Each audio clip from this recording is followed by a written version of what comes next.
Long ago, in a land where the sun shone warm like a giant golden coin, there were two villages. They sat on opposite sides of the wide, rushing, whispering river. On the east bank sat the village of Ota. The people of Ota were known for growing the sweetest yams and weaving the brightest cloth. On the west bank sat the village of Nani. The people of Nani were famous for their skilled fishermen and their beautiful pottery. You might think two such talented villages would be friends and trade their goods. But no, for as long as the oldest tortoise could remember, Ota and Nani were enemies. Nobody really knew how the trouble started. Some said it was over a stolen goat 100 years ago. Others said it was because a man from Nani once laughed at the chief of Ota's haircut. Whatever the reason, the anger had grown deep roots, like an old, stubborn weed.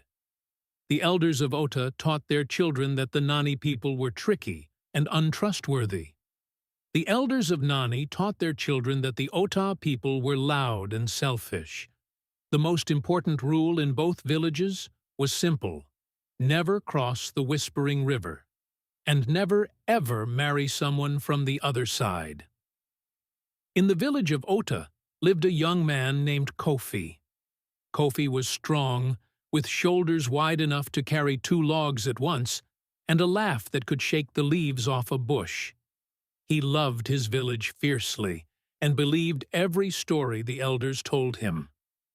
One evening, during the great Harvest Moon Festival, the people of Ota gathered around a crackling bonfire. The village storyteller was recounting the tales of their ancestors and how they must protect their traditions. Kofi, feeling proud of his heritage, stood up. The firelight danced on his determined face. He raised his spear high in the air to get everyone's attention. "Listen to me, people of Ota," Kofi boomed in his deep voice. "We are the best village. The people across the river, those Nani folks, they are not like us. They cannot be trusted." The villagers cheered, clapping their hands. Kofi puffed out his chest. "I make a solemn promise tonight, by the light of this fire and the spirit of our ancestors. I, Kofi, will never take a wife from the village of Nani. I would sooner marry a prickly porcupine than bring one of them into my home." The village elders nodded in approval. "Kofi is a true son of Ota," they whispered. Kofi sat down, feeling very pleased with himself.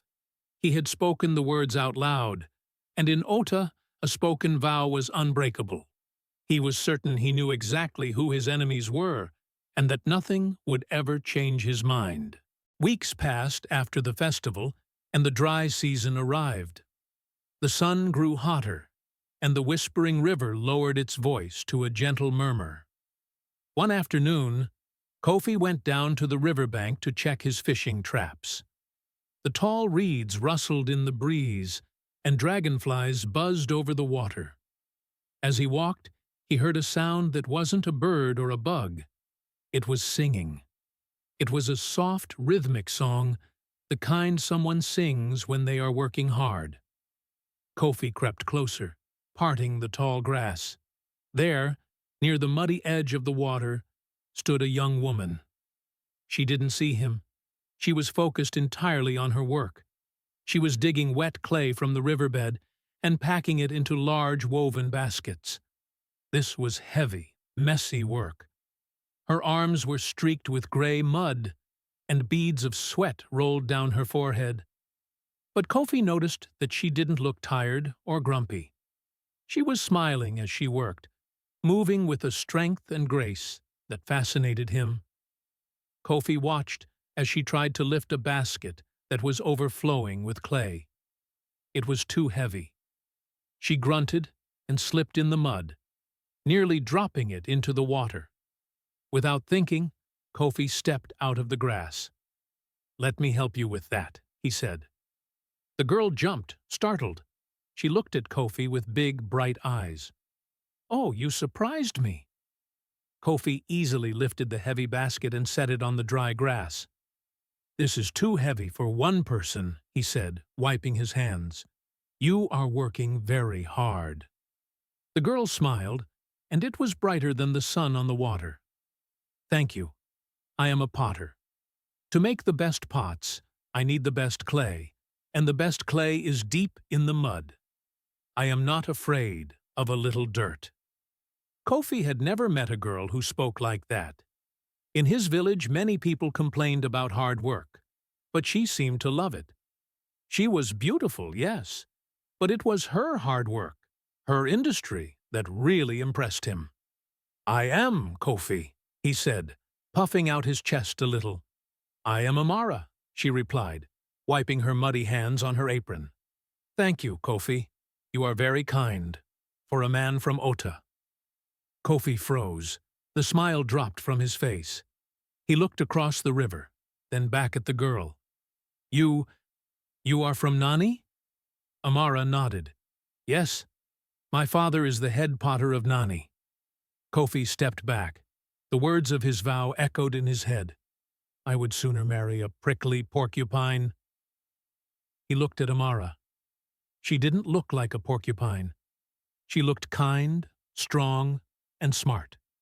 She didn't look like an enemy at all. "I should go," Kofi said, his voice sounding confused. We aren't supposed to talk." "Maybe," Amara said, picking up a smaller basket. She looked him right in the eye. "But you helped me when I was struggling. That doesn't seem like something an enemy would do." She turned and walked toward the shallow crossing that led to the west bank, leaving Kofi standing alone in the mud. His heart was beating fast, and for the first time in his life, he wasn't sure if the elders were right. For the next few weeks, Kofi went to the river every day. He told his parents he was checking the fish traps, but the traps were just an excuse. He went to see Amara. They didn't talk about the old war or the stolen goat. Instead, they talked about their lives. Amara showed Kofi how she shaped clay into smooth, strong bowls. Kofi showed Amara how to tell when a storm was coming by, looking at the color of the clouds. Kofi learned that Amara was not just hard-working. She was wise. She said things like, "A fence keeps chickens in, but it keeps friends out." Kofi realized that the enemy he had hated was just a story. The real person in front of him was wonderful. He knew he couldn't keep it a secret forever. In Ota, a man could not marry without his family's blessing. One evening, Kofi sat down to dinner with his father and mother. They were eating pounded yam and vegetable soup. The hut was warm and cozy, but Kofi felt cold with nervousness. "Father, Mother," Kofi started, putting down his spoon, "I have something to say. I wish to marry." His mother clapped her hands in delight. "Wonderful news! Is it Adana from the market? Or maybe Zena the weaver?" Kofi took a deep breath. "No, Mother. Her name is Amara." His father frowned. "Amara? I do not know an Amara in Ota." "She is not from Ota," Kofi said quietly. "She is from Nani." The hut went deadly silent. You could have heard a pin drop on the dirt floor. His father stood up so fast his stool fell over. "Nani?" his father roared. "Have you lost your mind? They are our enemies." "And have you forgotten?" his mother added, looking fearful. "The vow. You stood by the fire and promised never to marry one of them. You said you would rather marry a porcupine." "I remember," Kofi said, standing up to face them. He didn't shout. He spoke calmly, like a man who had made up his mind. "I made a vow based on fear. I didn't know them then. But I know Amara. She works harder than anyone I know. She is kind. She is not an enemy." "You will bring shame on us," his father yelled. "The villagers will laugh at us. They will say Kofi is a traitor."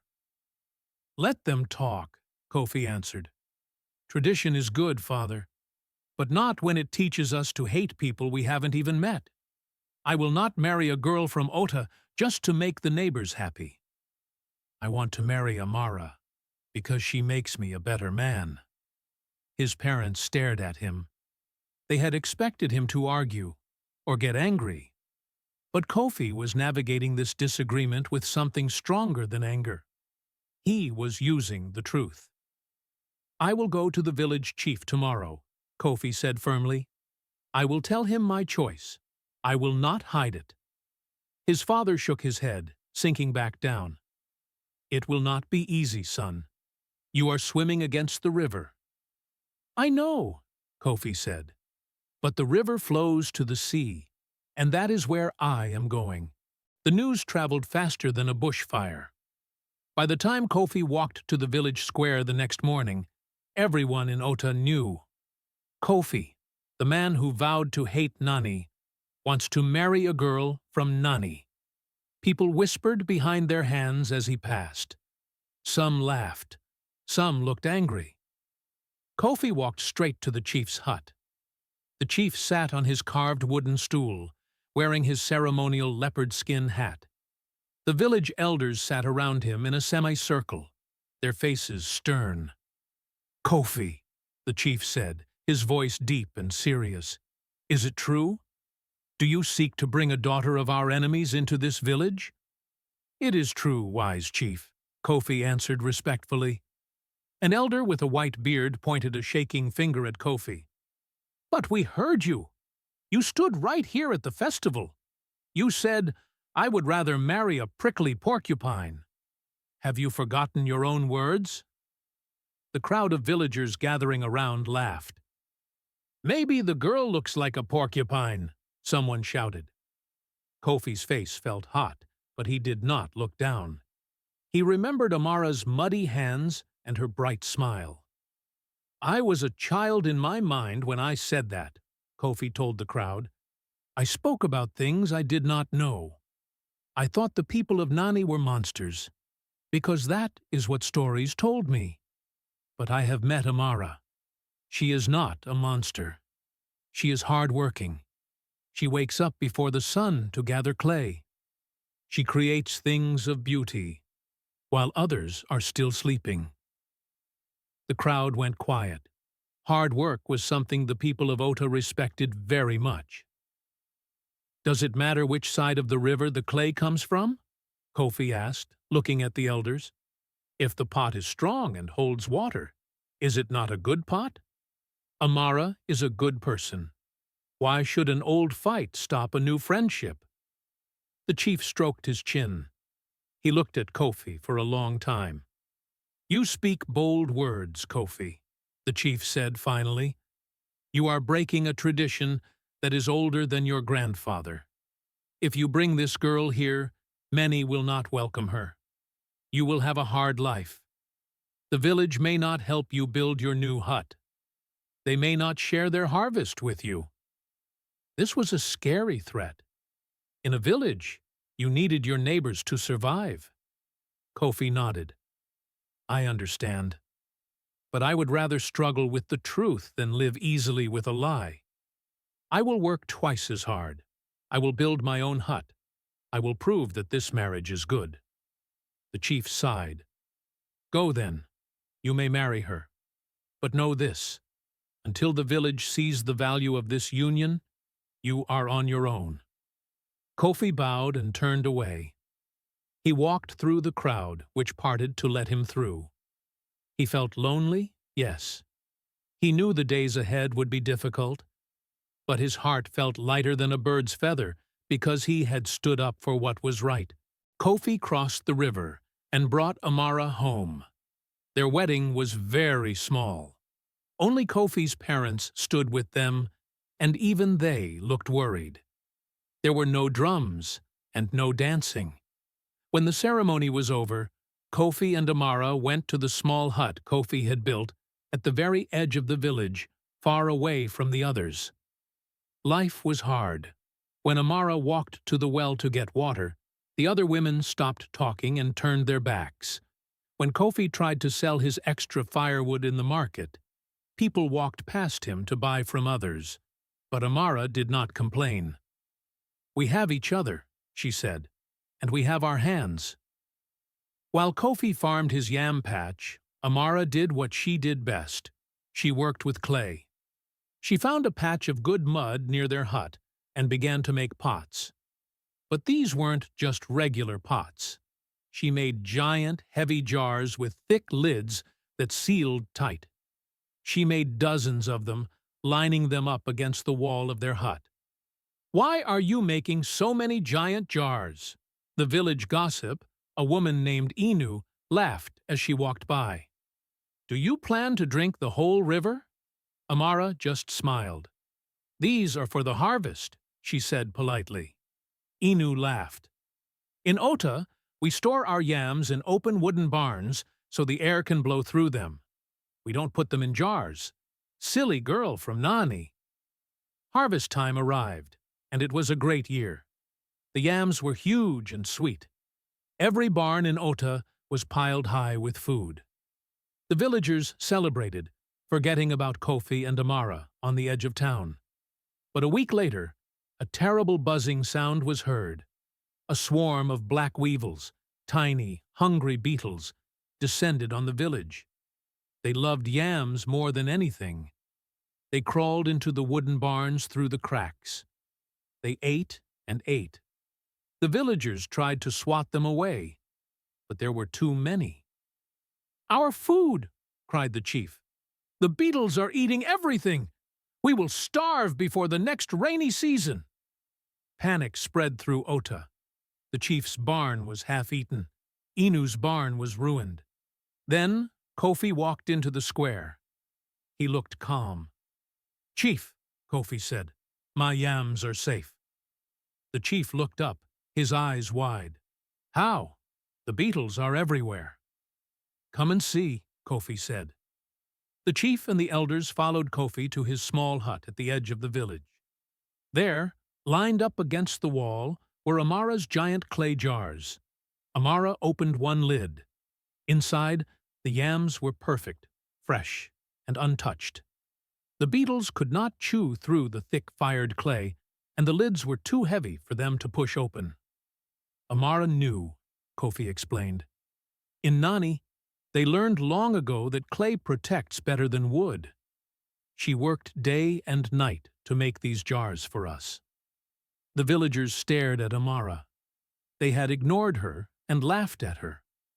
But while they were gossiping, she had been working to solve a problem they didn't even know they had. Amara stepped forward. She didn't look angry or smug. She looked kind. "We have many empty jars left," she said softly. "Kofi and I cannot eat all the yams we have protected. And I can teach you how to make these jars to save what is left of your harvest." The chief looked at the safe yams, then at Amara's muddy, hard-working hands. He felt very ashamed. "You would help us?" the chief asked. "After how we treated you?" "Hunger does not care what village you are from," Amara said. "Neighbors should help neighbors."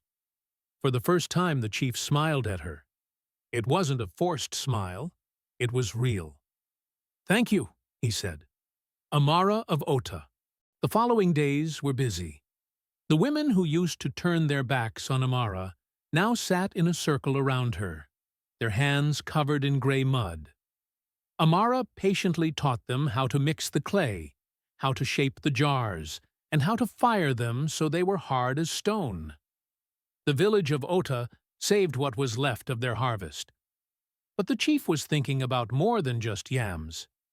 He realized that for 100 years, they had been missing out on something important. "If we had been friends with Nani," the chief told his elders, "we would have known about these jars long ago. Our stubbornness almost cost us our food." One morning, the chief called for Kofi. "Kofi," the chief said, "you were the bridge between us and the wisdom we needed. Now, I want you to be a bridge again. Will you take a message to the chief of Nani?" Kofi beamed.